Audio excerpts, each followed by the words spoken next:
Welcome back to this channel, Coffee Break Chatters. So today we are covering the case of Angelica Brophy.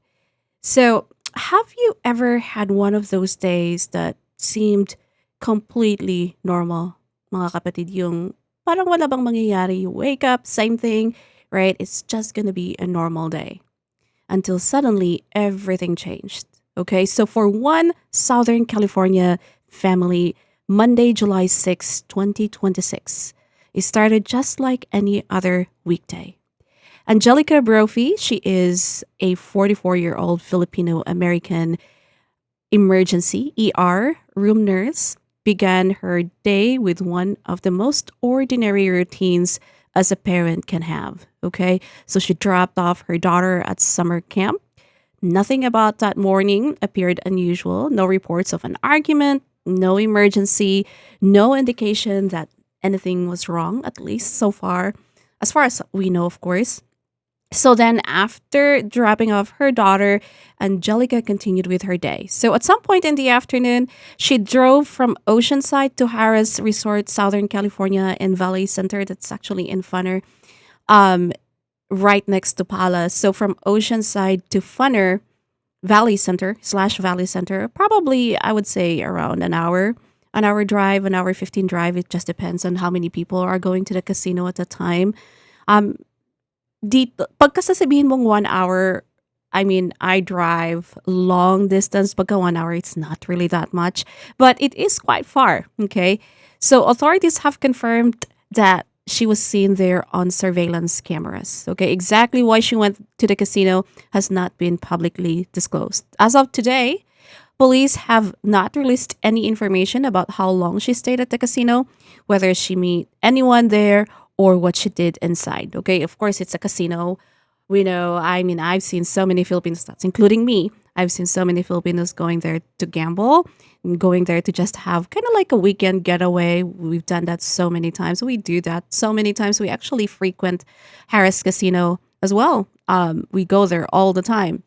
So really to know, in fact, that weekend or the weekend after that weekend, we were supposed to go there, but we moved it to the week after. So investigators are also not releasing the surveillance footage while the investigation remains active, and this is a normal routine for investigation. Okay, after leaving Harris Casino, Angelica got back into her vehicle, and then roughly an hour later, investigators say that she was seen driving alone at the Palomar Mountain State Park, and that would become the last confirmed sighting of Angelica Brophy.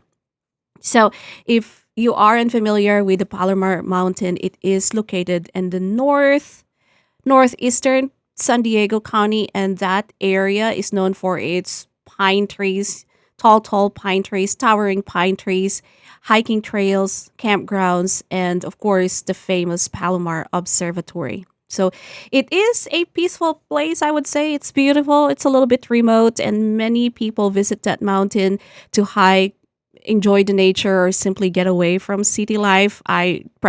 Particularly don't go there to hike.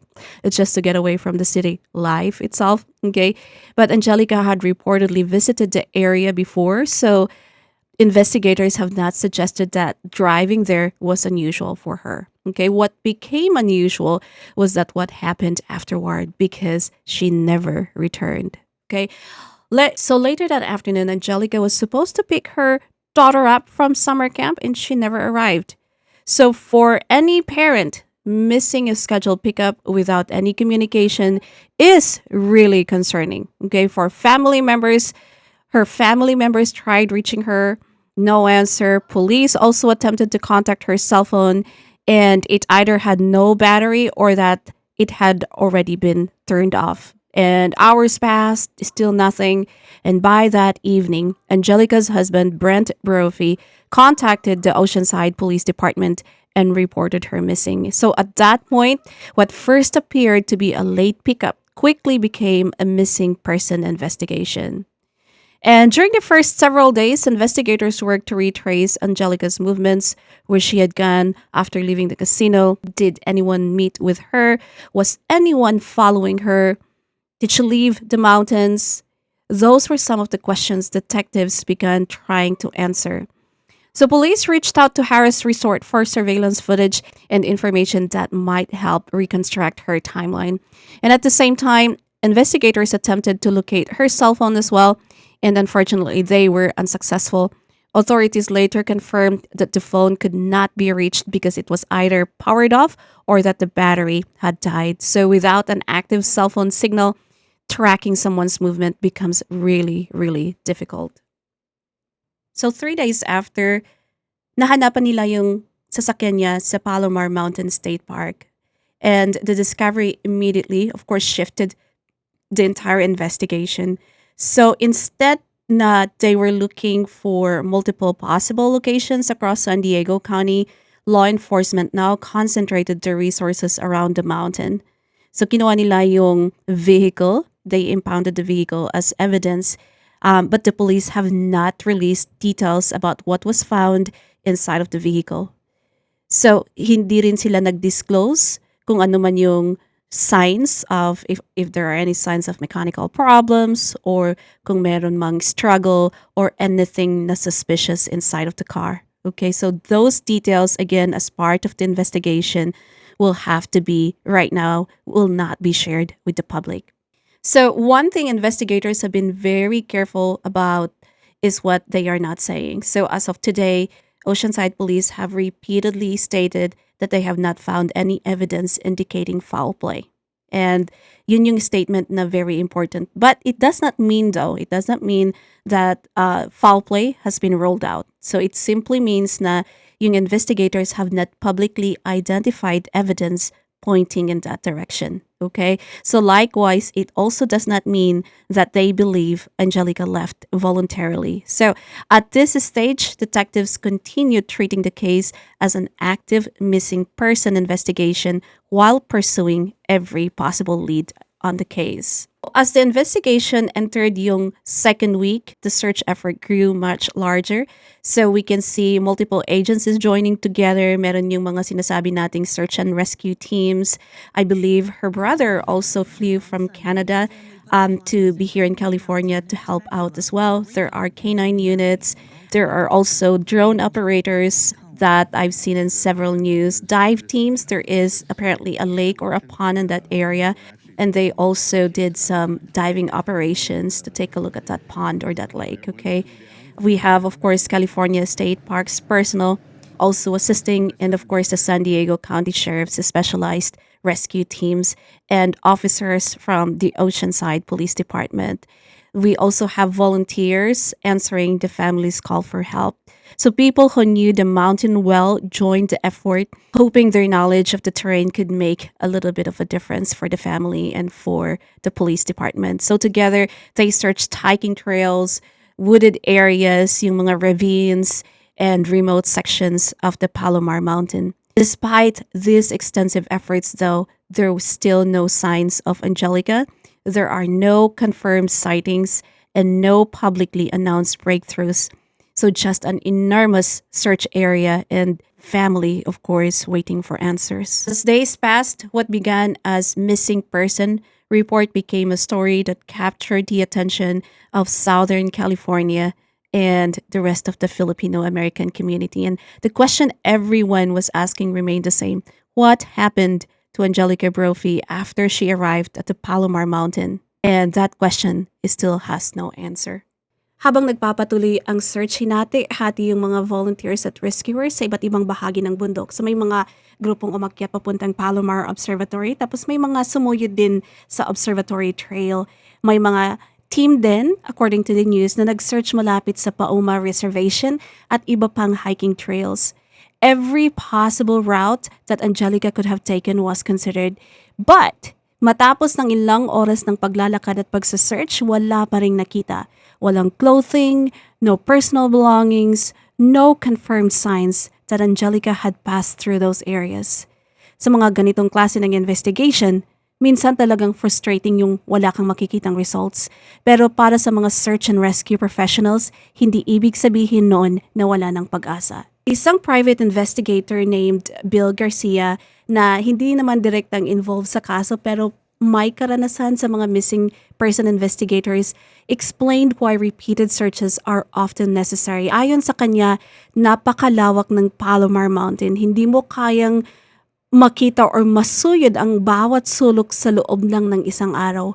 May mga bangin na natatakpan ng makakapal na puno, may mga places na halos imposibleng makita mula sa trail at minsan ang isang maliit na piraso ng ebidensya ay hindi agad napapansin sa unang search.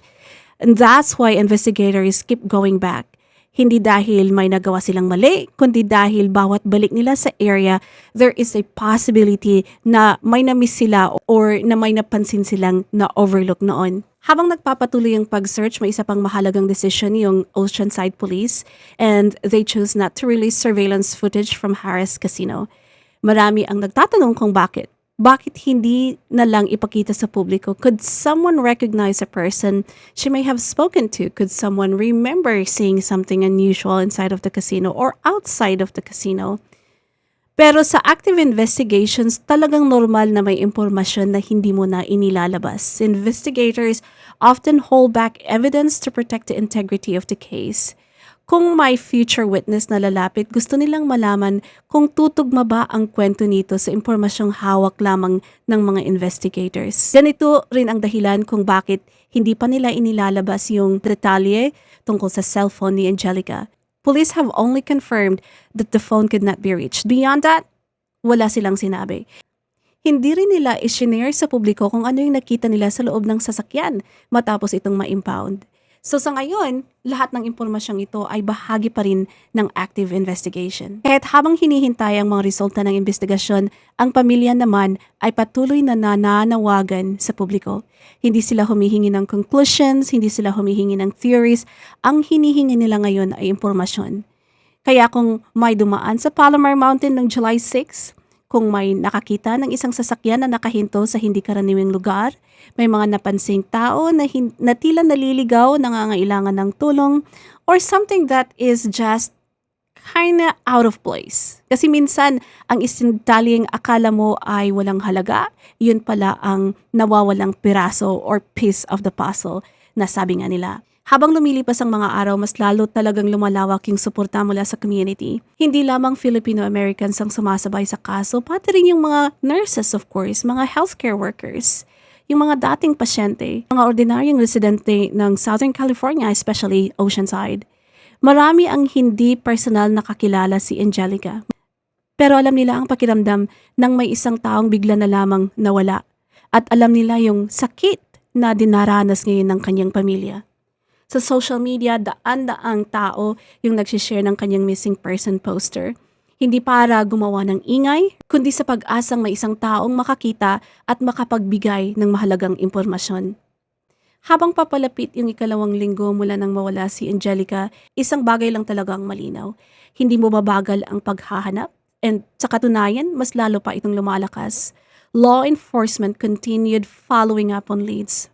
Volunteers continued hiking difficult terrains at ang pamilya araw-araw pa ring umaasa na ang susunod na tawag na matanggap nila ay magdadala ng magandang balita. Isa sa mga pinakamalaking hamon sa ganitong klase ng kaso ay ang panahon. So the longer someone remains missing, the more difficult investigations can become because memories fade, right? Potential witnesses may forget small details. And weather can change outdoor environments. And if there are physical clues they may become harder to recover. Yun ang dahilan kung bakit mahalaga ang agarang pagre-report ng anumang impormasyon sa police. If you watch the first 48 hours TV show here in the US, I always watch it before together with Forensic Files and Snapped. Those are really, really good shows. And it does say in there the first 48 hours are very important, especially in cases like this. Ang kaso rin ni Angelica ay nagbigay ng paalala kung gaano kalapit ang ganitong pangyayari sa ordinaryong buhay. She is no celebrity, she's not a public official. She is, just like so many of us, she is a healthcare worker. Isang ina, right? Isang asawa. At katulad ng maraming Pilipino sa Amerika, nagtratrabaho siya para mamigyan ng magandang kinabukasan ang kanyang pamilya. Imagine, she's got 2 kids at home and a husband waiting for her. Maraming Filipino nurses ang nakapanood ng balitang ito at nagsabing parang isa itong kwento na hindi, it seems like it cannot happen to someone close to you or someone you even know. Dahil marami sa kanila ang nagtratrabaho ng mahahabang oras. Marami ang nagmamaneho ng mag-isa, nagdra-drive ng mag-isa. Marami ang dumadaan sa mga liblib na lugar para makapag-relax pagkatapos ng sunod-sunod na duty. But sa gitna ng lahat ng ito, patuloy ang panawagan ng pamilya. If you have any information, kahit gaano kaliit, make sure na iparating ito sa Oceanside Police Department. Minsan ang isang simpleng observation ay maaaring makatulong sa direksyon ng investigasyon. Habang ginagawa natin ang video na ito, July 18 at 9:38 in the evening, wala pa ring announcement na natagpuan si Angelica Brophy. So patuloy ang investigasyon, patuloy ang paghahanap, at patuloy rin umaasa ang kanyang pamilya. At kung may bagong development na ilalabas ang mga authorities, ibabahagi rin natin ang mga yon sa next video. Pero sa ngayon, mahalagang respetuhin natin ang process ng investigation. At bago tayo magtapos, gusto naming ipaabot ang aming dasal at suporta sa pamilya ni Angelica Brophy. Hindi madaling gumising sa araw-araw na walang kasiguraduhan. Hindi madaling ipaliwanag sa dalawang anak kung bakit hindi pa nakakauwi ang kanilang mami. At talagang hindi madaling maghintay ng tawag na sana ay magdala ng magandang balita. At sana sa mga susunod na araw mga kaibigan ng balitang maririnig natin ay hindi tungkol sa panibagong search operation, kundi tungkol sa pagkakatagpo kay Angelica.